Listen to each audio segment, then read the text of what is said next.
بسم اللہ الرحمن الرحیم۔ مطالب قرآن کے بیان کے سلسلے میں یہ ہماری 8ویں تقریر ہے۔ اس سے قبل کی تقریر میں جو معروضات پیش کیے گئے تھے اس میں ایک بنیادی آیت کی طرف آپ کی توجہ خاص میں نے چاہی تھی، اور وہ سورہ مبارک بقرہ کی تھی۔ اس آیت نے اپنے آپ کو اس منزل اور اس مقام پر لا کھڑا کیا کہ تمام مسلمان کسی بھی مکتب، کسی بھی مسلک اور کسی بھی فقہ کے کیوں نہ ہوں، اس آیت نے ان میں وہ فکری جولانی طبع کو پیدا کیا کہ جس کے نتیجے میں نئی تشریحات، نئی تعویلات پیش کی گئیں، اور ہر کسی کی کوشش یہی تھی کہ کسی نہ کسی طرح سے اس پکارنے کے عمل کو، جسے شریعت اسلام میں دعا کہا جاتا ہے، کس انداز سے بیان کیا جائے، اس کے وہ کیا زاویے ہیں کہ جس کو دنیا کے سامنے پیش کیا جائے اور دنیا اسے قبول کر لے۔ ہمیں اس سے سروکار نہیں ہے کہ مغرب کا نظریہ بسلسلہ دعا کیا ہے یا مشرق کا فلسفہ بس صورت ندا کیا ہے۔ ہمیں اس سے غرض نہیں ہے کہ دنیا کا بہترین سائیکالوجسٹ اپنے تمام علم کے ساتھ اور تمام اپنی علمی قوت کے بعد وہ فلسفہ دعا کے متعلق کیا تخیل کو پیش کر رہا ہے۔ ہم تو اتنا جانتے ہیں کہ پیدا کرنے والا براہ راست رابطے میں ہے، پیدا کرنے والا براہ راست انسان سے کنیکٹڈ ہے، اور وہ یہ کہہ رہا ہے کہ دیکھو، اس تصور سے اپنے آپ کو مبرہ کر دو کہ ہم تم سے دور ہیں۔ یہ دوری اگر ہوگی تو یہ بوجوہ ہوگی، اور اس کی بنیادی وجہ تم خود ہوگے، اس لیے کہ یہ ناممکن ہے اور یہ خلاف عدل ہوگا کہ پیدا کرنے والا اپنی مخلوقات کو پیدا کر کے ایک مرتبہ چھوڑ دے۔ ناممکن ہے، وہ کر ہی نہیں سکتا۔ یہ ظلم ہوگا کہ پیدا کرتا ہے اور اس کے بعد پرسان حال نہیں ہے، پیدا کرتا ہے اس کے بعد پوچھنے والا نہیں ہے، پیدا کرتا ہے اور اس کے بعد ذمہ دار نہیں ہے۔ یہ عدل نہیں، یہ ظلم کے مترادف بات ہوگی۔ لہذا ایسی صورت میں یہ تو ممکن ہی نہیں کہ اللہ بندے کو چھوڑ دے۔ ہاں، بندہ اگر کچھ اپنی کارگزاریاں اور کارستانیاں اس قسم کی کرے جس کے نتیجے میں اللہ چھوڑنے پر مجبور ہو جائے تو وہ ایک محل دیگر ہوگا، وہ ایک مقام دیگر ہوگا، وہ ایک دوسری بات ہوگی۔ مگر جہاں پر انسان اپنے آپ کو اپنے خدا سے قریب رکھنا چاہے تو پھر یہ طے بات ہے کہ وہ اگر قریب رکھنا چاہے تو خدا بھی اس سے قریب رہتا ہے، لیکن اگر کوئی قریب نہ رکھنا چاہے اور قریب نہ رہنا چاہے تو پھر خدا کو بھی ایسے بندوں کی ضرورت نہیں ہے۔ پیدا تو کر رہا ہے، فرعون کو بھی پیدا کر رہا ہے، موسیٰ کو بھی پیدا کر رہا ہے، نمرود کو بھی پیدا کر رہا ہے، ابراہیم کو بھی پیدا کر رہا ہے۔ تقرب کون پا رہا ہے؟ سب سے اہم مسئلہ یہ ہے قریب کون ہو رہا ہے، اور یہ قربت کس اعتبار سے قربت ہے، کس بات کے نتیجے میں یہ قربت ہے جو پیدا ہو رہی ہے۔ اس چیز کو سمجھنے کی ضرورت ہے، اس چیز کو جاننے کی ضرورت ہے۔ ہاں، اب اگر کوئی یہ کہے کہ فقط دعا کے سہارے ہم اللہ سے نزدیک ہونا چاہتے ہیں اور اس کے ساتھ کچھ لوازمات ہیں جس کو ہم اختیار کرنا نہیں چاہتے، تو ایسی دعا کسی معنی میں دعا کہلانے کے مستحق ہی نہیں ہے۔ اس لیے کہ امیر المومنین علی ابن ابی طالب علیہ الصلوۃ والسلام نے ایک عجیب بات کی ہے، اور وہ بات یہ ہے، فرماتے ہیں الداعی بلا عمل کر رامی بلا وطر۔ امیر المومنین فرماتے ہیں کہ دیکھو، وہ دعا کرنے والا جو عمل کے بدون دعا کر رہا ہے، وہ دعا کرنے والا جو عمل کے بغیر دعا کر رہا ہے، وہ دعا کرنے والا جو سعی کے بغیر دعا کر رہا ہے، وہ دعا کرنے والا جو اپنے مساعی کے بغیر دعا کر رہا ہے، اس کی مثال ایسے ہی ہے جیسے کہ کوئی چلے میں تیر باندھے بغیر تیر کو پھینکنا چاہتا ہو۔ کمان میں تیر جوڑے بغیر یہ چاہتا ہو کہ تیر اپنے ہدف پہ چلے جائے، تیر اپنے نشانے پہ جا کے بیٹھ جائے، تیر ایک مرتبہ اپنے ٹارگٹ پہ پہنچ جائے، ممکن ہی نہیں۔ اس کا مطلب یہ ہوا کہ دعا دعا دعا، مسئلہ دعا اسی صورت میں ویلڈ مسئلہ ہے کہ جب اس کے ساتھ عمل کی کسی صورت کو انسان نے پیش کیا ہے۔ یعنی چھوٹی سی بات ہے، آپ دعا کس صورت میں کرتے ہیں؟ دعا سے پہلے آپ نے دوا کی اور دعا کی نہیں، ایک صورت اور ہے۔ دوا بھی کرتے رہے، دعا بھی کرتے رہے، ساتھ ساتھ لے کے چلتے رہے۔ یہاں پر حدود نہیں ہے، یہاں پر قیود نہیں ہے، یہاں پر ایسا نہیں ہے ایک حد تک دوا ہے اور اس کے بعد دعا ہے، وگرنہ دعا کی اہمیت اس سے زیادہ نہیں رہ جاتی کہ دعا بھی ایک خود غرضانہ کسی کاوش کا نام ہو۔ نہیں،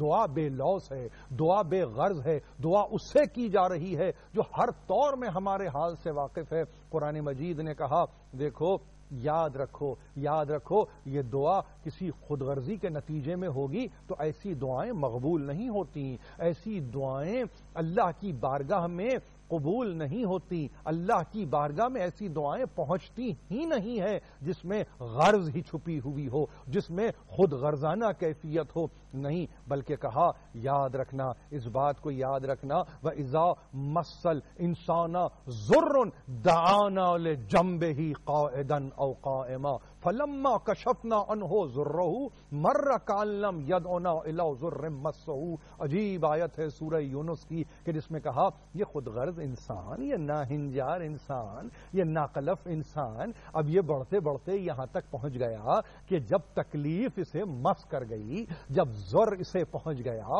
جب ایک مرتبہ نقصان اسے چھو گیا تو یہ اب اس کیفیت میں آ گیا کہ اس نے اب اٹھتے بیٹھتے چلتے پھرتے کروٹ لیتے ہوئے ہمیں پکارنا شروع کیا۔ یعنی اس وقت پکارا کہ جب ضر نے اسے مس کیا، اس وقت پکارا جب تکلیف اسے چھو کے چلی گئی، اس وقت پکارا کہ جب تکلیف سے یہ بے چین ہو گیا۔ راحت میں اس نے ہمیں نہیں پکارا تھا، اطمینان میں اس نے ہمیں نہیں پکارا تھا، جب یہ آسائشوں اور آرام کے ساتھ زندگی گزار رہا تھا اس وقت اس نے ہمیں نہیں پکارا تھا۔ یہ خود غرض انسان نے اپنے آپ کو ہم سے اس وقت قریب کرنا چاہا کہ جب وہ تنگی میں آ گیا، جب وہ مفلسی میں آ گیا، جب وہ تکلیف میں آ گیا، جب وہ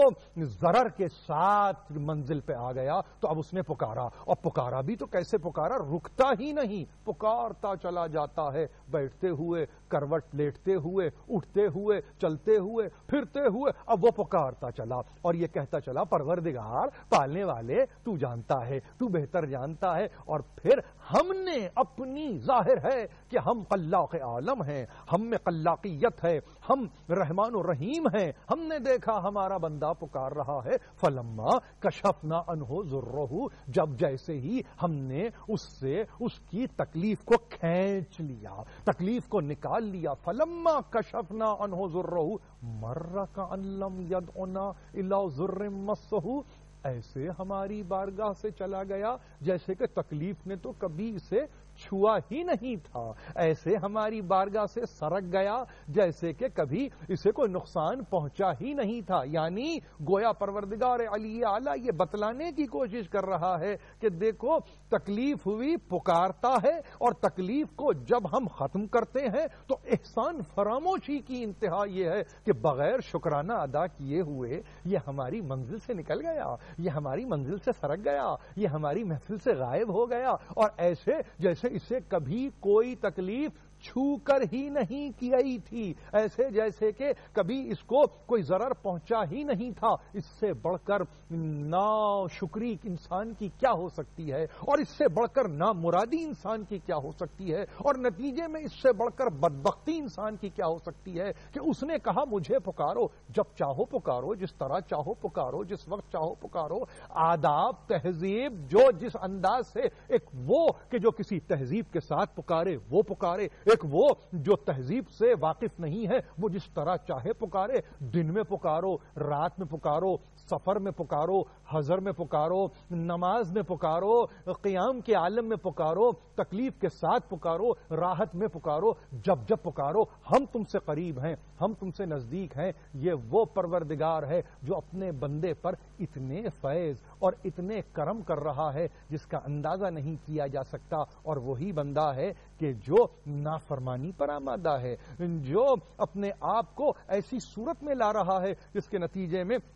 وہ کسی اور کا گنہگار نہیں، خود اپنے پیدا کرنے والے کا گنہگار ہو رہا ہے۔ خدا اس لمحے سے انسان کو بچائے کہ جب وہ یہ سمجھنے لگے کہ ہاں ہم ہیں، ہم ہی خود اپنے آسانیوں کو آسان کر دیں گے، ہم ہی اپنی مشکلوں کو آسان کرتے ہیں۔ خدا اس لمحے سے بچائے کہ جب انسان اس منزل پر آ جائے کہ جس میں تکبر شامل ہو جائے، جس میں غرور شامل ہو جائے، جس میں وہ یہ فقر مباحات سے کام لے کہ نہیں یہ تو میری اپنی ایک کیفیت تھی جس کو میں نے اپنے آپ خود ہی اس کو درست کیا ہے۔ نہیں، شکرانہ، ہر آن شکرانہ، ہر وقت شکرانہ، ہر منزل پہ شکرانہ۔ اور پھر خدا نے کہا دیکھو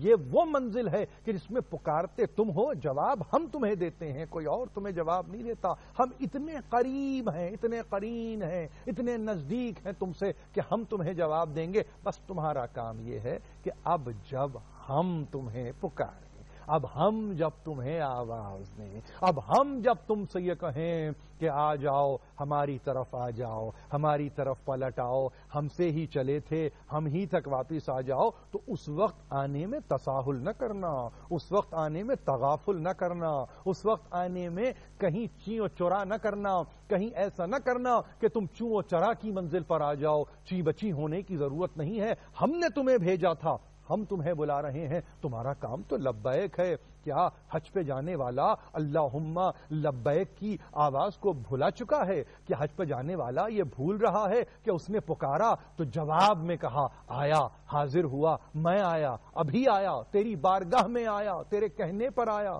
تیرے بلانے پر آیا، تیری دعوت پر آیا۔ پروردگار تو بلا رہا ہے، میں کیسے تیرے بلانے کو رد کر دوں، میں کیسے تیرے بلانے کا انکار کر دوں؟ یہی وہ ہدایت ہے جس کی انتہا میں ضرورت ہے انسان کو، اور رشد و ہدایت کی منزل ہے جو دعا کا نتیجہ ہے۔ پھر عرض کروں آپ کو، دعا کے لیے وسیلہ چاہیے، دعا کے لیے واسطہ چاہیے۔ جہاں آسان ترین بات سمجھ میں آنے والی ہے، اس میں کسی مکتبہ فقہی کا تذکرہ نہیں، اس میں کسی مسلک کا تذکرہ نہیں، اس میں کسی نظریے کا تذکرہ نہیں، اس میں صرف یہ کہنا ہے ایک دعا جو بغیر عمل کے ہو اور ایک دعا جو عمل کے ساتھ ہو، کس میں قوت ہے جو مستجاب ہو، کس میں طاقت ہے کہ جو اس کی بارگاہ تک پہنچے، کس میں طاقت ہے کہ اسے پرواز لگ جائے؟ جواب عقل مندوں کی طرف سے یہی ہوگا، وہ دعا جو عمل کے ساتھ ہو وہ دعا بہتر ہے اس دعا سے جو بلا عمل ہو۔ یقیناً اس کا لطف و کرم سب پر عام ہے، اس کا فیض کرم سب پر عام ہے، وہ چاہے تو سب کو آنے واحد میں بخش دے، مگر ایک اصول دیتا ہے، ایک ضابطۂ حیات کو دیتا ہے۔ جب زمین میں دانے گندم کو بونے والے کو ایک ضابطہ یہ مل رہا ہے کہ جب تک دانہ نہیں بویا جائے گا اس وقت تک فصل نہیں ہوتی، اس وقت تک لہلہاتے کھیت معرض وجود میں نہیں آتے، بعین ہی دعا بغیر عمل کے کیسے ممکن ہے کہ اس کی بارگاہ تک کا سفر اختیار کر لے؟ ہاں، عمل کے ساتھ اگر دعا ہے تو اب اس عمل میں بھی جو حسن عمل ہے، اور حسن عمل جو حسن نیت کا نتیجہ ہے، حسن نیت جو اخلاص کا نتیجہ ہے، اخلاص جو خلوص کا نتیجہ ہے، خلوص جو پاکیزگی کا نتیجہ ہے، پاکیزگی جو تزکیے کا نتیجہ ہے، تزکیہ جو تزکیہ نفس کا خلاصہ ہے۔ اگر انسان اپنے پیدا کرنے والے سے اس قدر نزدیک ہو جائے کہ معبود حقیقی تیری بارگاہ میں آ رہا ہوں، اخلاص نیت کے ساتھ آ رہا ہوں، خلوص نیت کے ساتھ آ رہا ہوں، اپنے سر کو جھکا کر آ رہا ہوں، اپنے آپ کو تیری بارگاہ میں پیش کر رہا ہوں، تو میرے احوال سے واقف ہے، تو میرے حال سے واقف ہے، تو میرے ماحول سے واقف ہے، میں کس ماحول میں جی رہا ہوں، میں کس احوال میں جی رہا ہوں، میں کس حال میں جی رہا ہوں، تو واقف ہے، بس تو واقف ہے، عمل کیے جا رہا ہوں، ہاں تیرے ہی قول پر عامل ہوں، لیس للانسان یسعون الا ما سعی کی منزل پر اپنے آپ کو پاتا ہوں. انسان کے لیے کچھ نہیں ہے مگر سعی. سعی یہ پیغام ہے. اس سعی کے ساتھ اگر انسان قوت کے طور پر دعا کو وابستہ کر دے اور پھر یہ کہے مالک پیدا کرنے والے تو نے دیکھا میرے عمل کو، تو نے دیکھا خالص نیت کے ساتھ تھا، اخلص نیت کے ساتھ تھا، مخلص تھا تیری بارگاہ میں، بس پروردگار میری اس عمل کی ایک کوشش کو، ایک سعی کو تو قبول فرما لے. عجب نہیں کہ دعا قبول ہو جائے. اب یہ گھبراہٹ کہ دعا کب قبول ہوتی ہے کب قبول نہیں ہوتی، اس کے حوالے کر دینے کے بعد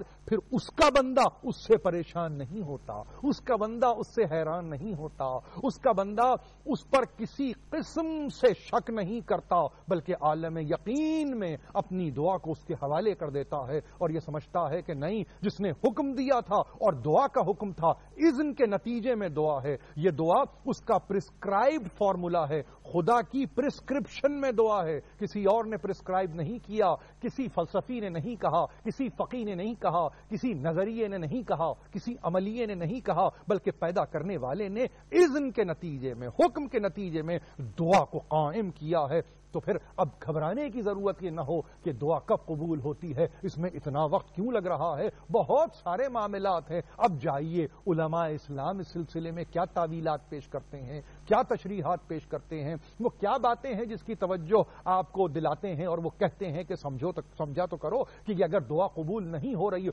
کہیں ایسا تو نہیں کہ خبث باطن کا شکار ہو رہے ہو، کہیں ایسا تو نہیں کہ خلوص میں کمی ہے، کہیں ایسا تو نہیں کہ اخلاص میں کمی ہے، کہیں ایسا تو نہیں کہ تمہارے معاملات ہیں کہ تمہیں اس سے دور کیے جا رہے ہیں، کہیں ایسا تو نہیں عقل حلال کا مسئلہ ہے، کہیں ایسا تو نہیں شرب حلال کا مسئلہ ہے، کہیں ایسا تو نہیں کہ تم کسی طرح سے ریا میں مبتلا ہو، کہیں ایسا تو نہیں تم کسی طرح سے مکر میں مبتلا ہو، کہیں ایسا تو نہیں کہ تم علائق دنیا میں مبتلا ہو رہے ہو اور پھر دعا کر رہے ہو. ایسی دعا قبول نہیں ہوتی جو علائق دنیا کے ساتھ کی جا رہی ہو، ایسی دعا مقبول نہیں ہوتی کہ جو ریا کے ساتھ کی جا رہی ہو، ایسی دعا مقبول نہیں ہوتی جو خود غرضانہ ایٹیٹیوڈ کے ساتھ کی جا رہی ہو، وہ دعا مقبول نہیں ہوتی. وہ دعا مقبول ہوگی کہ جہاں یہ انسان کہے پروردگار تو میرے دل کے حال سے واقف ہے، تو میرے نیت سے واقف ہے، اور پھر ایسے اعمال جن کا مدار ہی نیتوں پر ہو تو پھر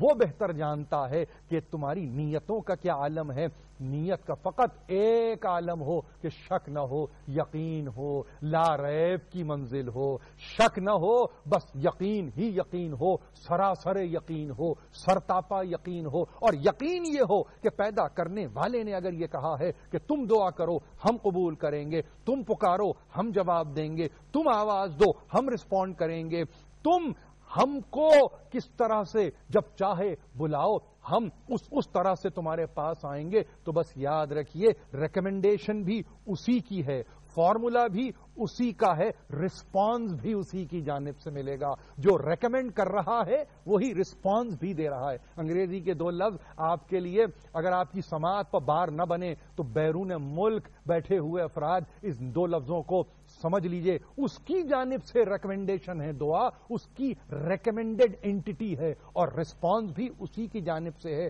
یہ ایسا نہیں ہے کہ ریکمینڈ کوئی اور کر رہا ہے رسپانس کوئی اور دے رہا ہے، نہیں، وہی ریکمینڈ کرتا ہے وہی رسپانس دے رہا ہے. جب وہ ریکمینڈ کر رہا ہو اور وہی رسپانس دے رہا ہو تو پھر درمیان میں کوئی اور نہیں ہے جو اس کے بیچ میں آ جائے. ہاں وہ واسطہ تو رہے گا جو پیغمبر کی صورت میں ہے، وہ واسطہ تو رہے گا جو پیامبر کی صورت میں ہے، وہ واسطہ تو رہے گا جس نے عبد اور معبود کے درمیان ایک رشتے کو استوار کیا ہے. اس واسطے اور وسیلے سے مفر نہیں چاہیے، اس واسطے اور وسیلے سے فرار نہیں چاہیے، اور انسان کو ہر آن یہ کوشش کرنا چاہیے کہ پروردگار محفوظ رکھ شیطان کے اس حملے سے جس میں کبھی کبھی شیطان اس طرح سے حملہ کرتا ہے اور فکر پر غلبہ کرتا ہے کہ جس کے نتیجے میں وہ یہ کہتا ہے کہ تو براہ راست اپنے رب سے متعلق ہو جا، درمیان کے وسائل کو چھوڑ دے. نہیں، یا ایھا الذین آمنوا اتقوا اللہ ابتغوا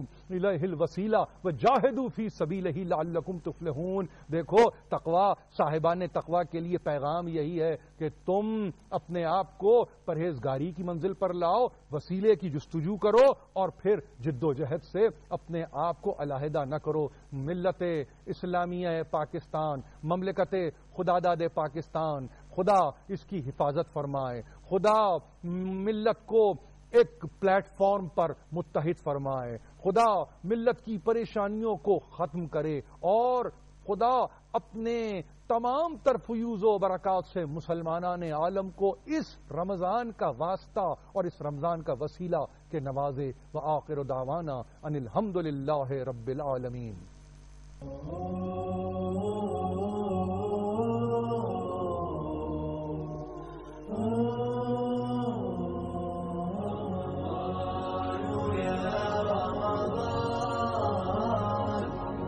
شهر